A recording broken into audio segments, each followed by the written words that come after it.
curiosidades acerca del callar, del silencio.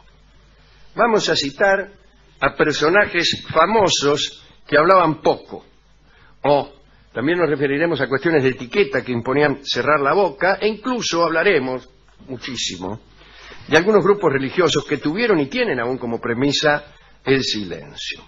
Algunos historiadores han dicho que el silencio ha sido uno de los elementos esenciales de muchas religiones. En la antigüedad clásica se privilegiaba una retórica elocuente y verborrágica. Hablamos, por ejemplo, de los grandes oradores griegos, cuya elocuencia servía como prueba, tenía un valor de prueba en los juicios. Si un abogado, vamos a llamarlo así, era elocuente, pues eso servía para ganar la contienda.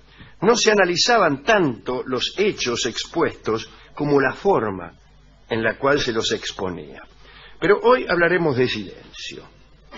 Decíamos que, aunque en la antigüedad se privilegiaba esa verborragia, por ahí el silencio religioso o el silencio sagrado no era infrecuente. Pitágoras, y muchos como él, sometía a sus discípulos a un silencio inicial de 2 años. Vos te anotabas en la escuela de Pitágoras y por 2 años no podías hablar. Lo hemos contado algunas veces. Tampoco veías al maestro los primeros 2 años. En realidad no sé para qué ibas. Pero el silencio era decisivo entre los pitagóricos. Plutarco decía que el silencio era algo profundo y reverente, y aseguraba que el silencio era divino, en tanto que era lo que aprendíamos de los dioses. De los hombres, decía Plutarco, se aprendía la palabra, que para él, para Plutarco, no para nosotros, era una cosa más baja. Los padres de la Iglesia se acercaron a este pensamiento. San Ambrosio se preguntaba, retóricamente, lo siguiente: ¿qué deberíamos aprender antes que cualquier cosa, si no es a callarnos, para que podamos ser capaces de hablar? Decía esto que es hablar de más, ¿no? Decir esta frase es contradictorio con lo que se está indicando. San Ambrosio, que además fue el que inventó la manera de leer el silencio, ¿no? Bueno. Pero también San Ambrosio refundió en el sentido de compiló, suavizó, glosó, trabajó sobre el tratado de Cicerón. No es que lo refundió en el sentido vulgar de la palabra, por ejemplo, a fulano lo voy a refundir, no. Bueno, cuando refundió en ese sentido el tratado de Cicerón sobre los deberes, lo convirtió en un manual de conducta para clérigos, cosa que Cicerón desde luego no se proponía, toda vez que cuando él escribió aquel tratado no había ni clérigos y ni siquiera cristianos. Bueno, en esa obra San Ambrosio incluye la recomendación de silencio como muestra de pudor y vergüenza. Y el silencio siempre fue una señal de gravedad.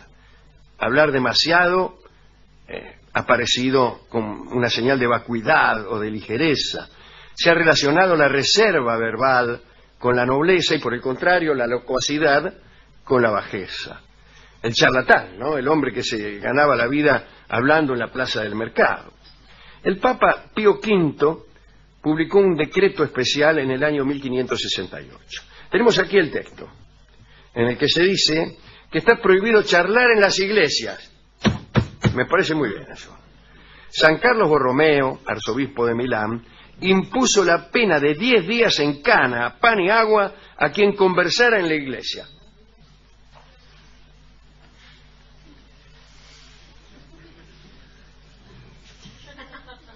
Bien, estamos haciendo un ejercicio de silencio. Ahora, mientras que el silencio era señal de virtud, algunos grupos religiosos sostuvieron un silencio total. San Bruno de Colonia fue el fundador de la orden de la Cartuja, los cartujanos, e hizo voto, el amigo San Bruno, de silencio riguroso. Él y todos los monjes que lo siguieron, ¿no? Se retiraron al desierto de la Chartroise, cerca de Grenoble, donde cada uno empezó a vivir al estilo de los antiguos anacoretas de la Tebaida, pero no en la Tebaida, sino aquí donde les acabo de decir. Y hay una anécdota graciosa acerca de San Bruno. Cierto personaje visitó el taller de un escultor famoso, que ni me acuerdo quién era, y vio una de las estatuas con las cuales el escultor estaba trabajando, y quiso hacer un cumplido, ¿no? Che, qué linda estatua, qué sé yo. un cumplido clásico, por otra parte, y le dijo: qué belleza, qué maravilla, solo le falta hablar.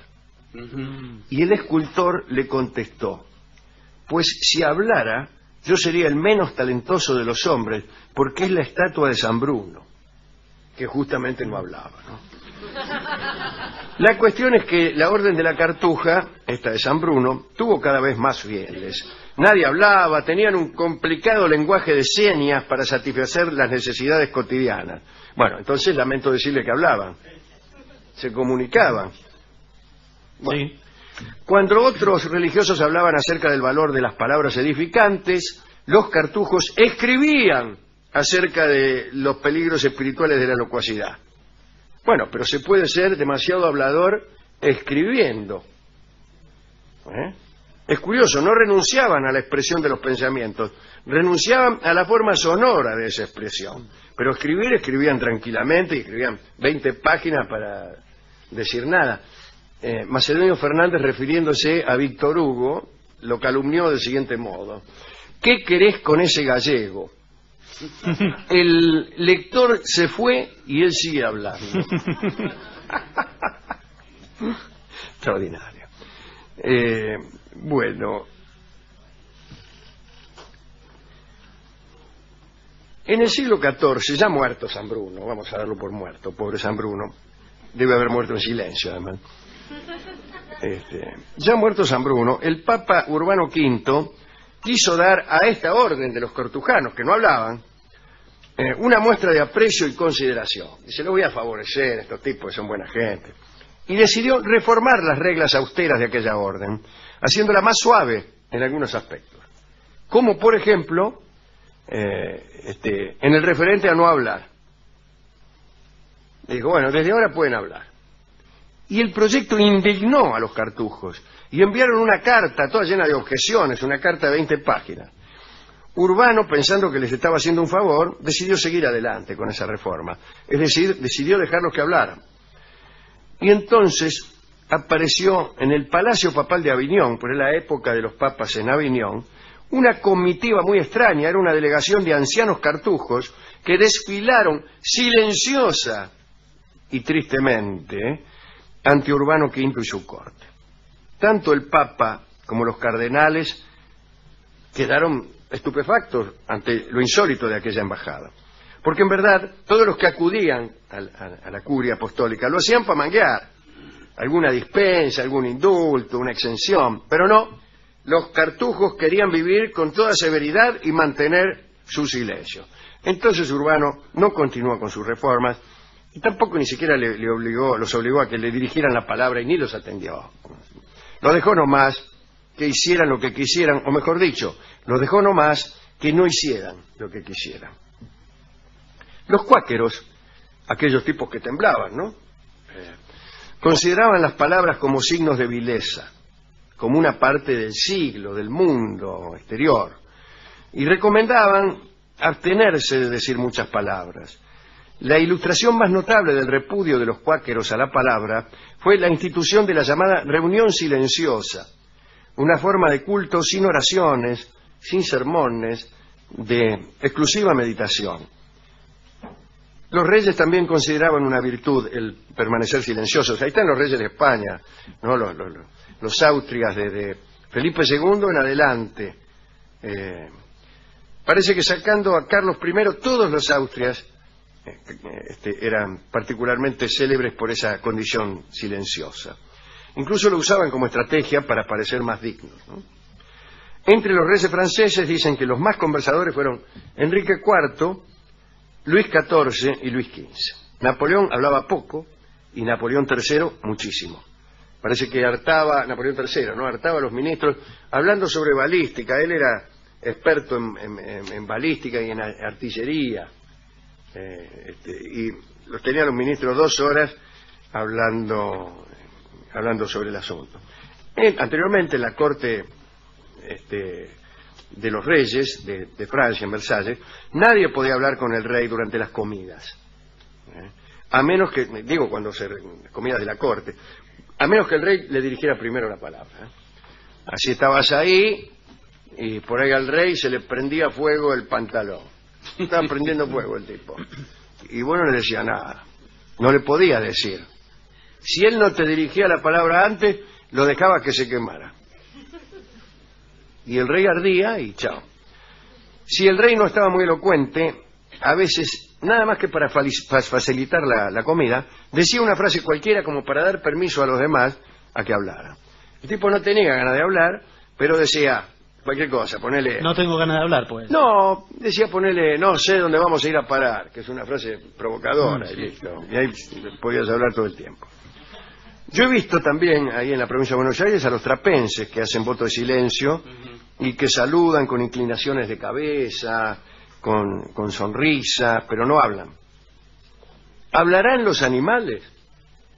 No lo sé. Melampo, un personaje de los mitos griegos, tenía la facultad de oír el lenguaje de los animales, no solo de oírlo, sino de entenderlo. Pero bueno, esos son mitos. Hemos ido a la discoteca a buscar un disco que ilustrara esta vocación silenciosa. Sí. Debe haber algo. Debe haber, no sé. Algún tango que se llame Silencio. Sí, hay un Tiene que haber.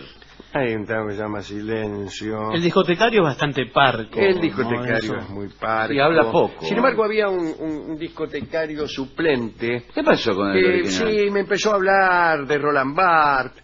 Mira qué bien. Dice, mire, Silencio, lo que es producido, dice, exclusivamente para no ser signo, por ahí termina siendo signo. Eso le dijo, tomando Pero mate. qué avanzado. Claro. Se recupera como signo el silencio. Y casi no hay manera de que no signifique algo. Pero es fantástico. No hay manera de que el silencio no signifique algo. Significa, por empezar, lo dice el propio Barthes, me parece. Soy silencioso. Significa eso. Bueno, pero entonces ya salí corriendo y me compré un disco yo, que es esta milonga tan linda de Omar Moreno Palacios, que escucharemos cantada por su autor, y que se llama Nunca te dije nada. Evidentemente es una milonga que habla sobre estos asuntos de silencio.